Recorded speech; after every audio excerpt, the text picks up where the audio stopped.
ဒီနေ့ဈေးသွားတယ်အာလူတွေခရမ်းသီးတွေကြက်သွန်တွေဝယ်လာတယ်အာလူကဒါ1 kg ကိုဘယ်လောက်ကျလဲဆိုရင်1 kg ကို18ကျပ်အာလူက18ကျပ်ဒါဥစားပေါ့50ဘိုးဝယ်လာတာပေါ့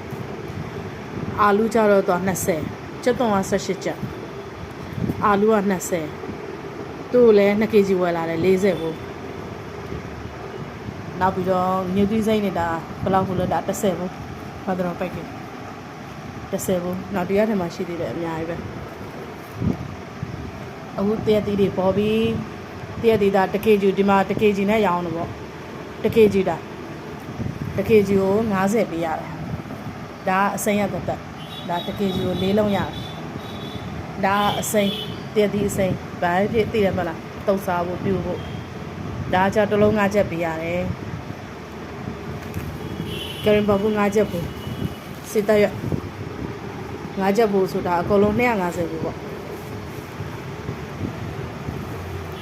ချင်မောင်ကြချင်မောင်ဒါဘလောက်အောင်မလဲတစ်စီး30ဒါ900ဘူးစားပါလေကောင်းမကောင်းချင်မောင်တန်ဆုံးပါနောက်ပြီးတော့ဒီကောင်ကဒီမှာဖွာခေါ်တာလို့ခေါ်တယ်အရွက်လူညံ့နေတော့ကြော်စားလို့လည်းရတယ်ပဲဟင်းနဲ့ပဲနဲ့ချက်ဆိုင်လည်းရတယ်ကောင်းတယ်နောက်ခရမ်းသီးပါခရမ်းသီးပဲပါချူစားပါခရမ်းသီးဝယ်ပြီးတော့ပတ်စံပေးပြီးခရမ်းသီးမယူခဲ့ဟာရွာပဲ15ချက်တောင်ပေးရတယ်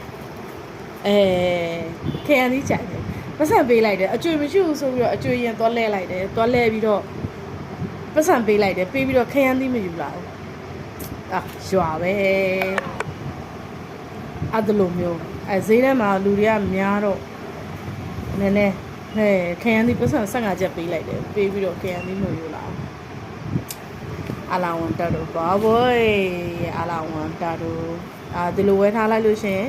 ကိုနောက်တစ်ပတ်10ရက်ဈေးသွားစရာမလိုတော့အသားငါလိုချင်လို့ရှိရင်ဒီနားမှာဝယ်လိုက်ရုံပါဒါချင်းကဒါ10ဘူး900ဘူးပေါ့ဒီချင်းဒါတမယာသည်ကဒါ10ဘူး9လုံးတစ်လုံး100လောက်ပဲကြာတော့ပေါ့ဘာပတ်စံနေဆိုခရမ်းသီးကောင်းလို့ပဲပေါ့အမေခဲ့ပြီတန်ရလားဒါအားလုံးဝယ်တာဘယ်လောက်ကြာအော်တိုက20ကျတယ်